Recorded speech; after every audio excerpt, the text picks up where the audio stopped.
araw po sa ating lahat. Kumusta na po kayo? Alam ko po, hindi masyadong magandang ating naging karanasan sa sunod-sunod na kalamidad na dulot ng pagbaha sa maraming lugar, lalong na po sa Metro Manila. Ramdam ko po ang hirap ng marami sa ating mga kababayan na naapektuhan ng pagbaha.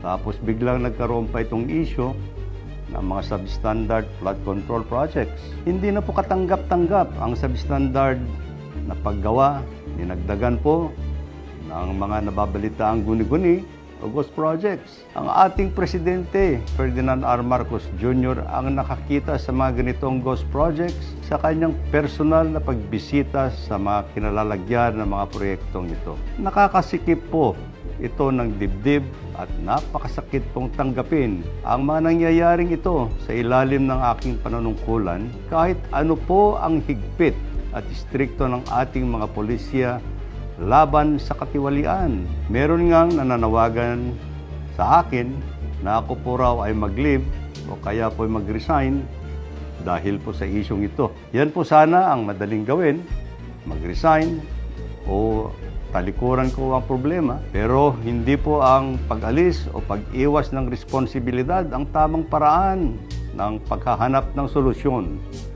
Sa akin po, tatanggapin ko ang accountability, pero tandaan po ninyo, hindi ko po kukonsintihin at papayagan ang anumang uri ng korupsyon na nangyayari. Kaya nga po, nananawagan tayo sa ating mga kababayan na tulungan ninyo po ang ating Pangulong Bongbong Marcos na puksahin ang maling sistema na ito na sumisira sa magagandang layunin at paglilingkod ng administrasyon. Hindi tayo papayag na lapastanganin ang sinumang tiwali sa DPWH, kontraktor o kahit sino pa ang maglustay ng pundo na nagmula sa dugo at pawis ng ating mga kababayan.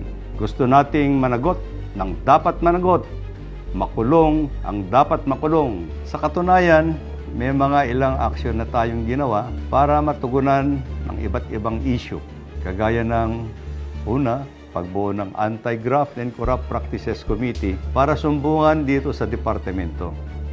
Pangalawa, pagpataw ng preventive suspension sa mga empleyado ng Bulacan 1st District Engineering Office mula sa District Engineer, Assistant District Engineer, at lahat ng section chiefs. Pangatlo, pag-reassign po sa Regional Director ng Region 4B.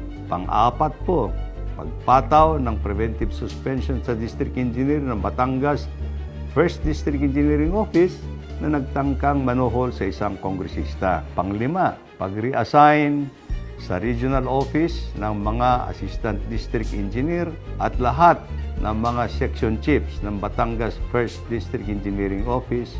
At pang-anim, tuloy-tuloy po ang pag-validate kung nandiyan pa ba ang mga flood control projects sa Bulacan at ibang probinsya ng Region 3, Region 4B, Region 6, 7, and 8 sa mga isinubmiti nating listahan kay Presidente na nagawa ng flood control projects mula July 2022 to May 2025. Samantala, meron nang sinasagawang fraud audit ng Commission on Audit sa mga kaduda-dudang proyekto sa Bulacan 1st District Engineering Office at hayaan na po natin na silang mag-imbestiga ayon sa kanilang mandato. Hangad po nating lahat ang kalutasan ng problemang ito na kagagawan lang ng ilang sangkot at mga iskalawag.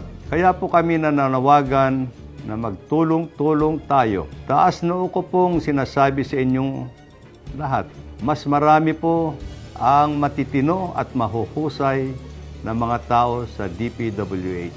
Muli, hinihingi ko po ang inyong tulong na matukoy ang mga taong sangkot sa mga katiwalian sa mga paggawaing bayan. Maaari po kayong magpadala ng mensahe at informasyon sa hotline 16502 o mag-email sa citizens_feedback@dpwh.gov.ph. Bayan po natin ito. Magtulong-tulong po tayo.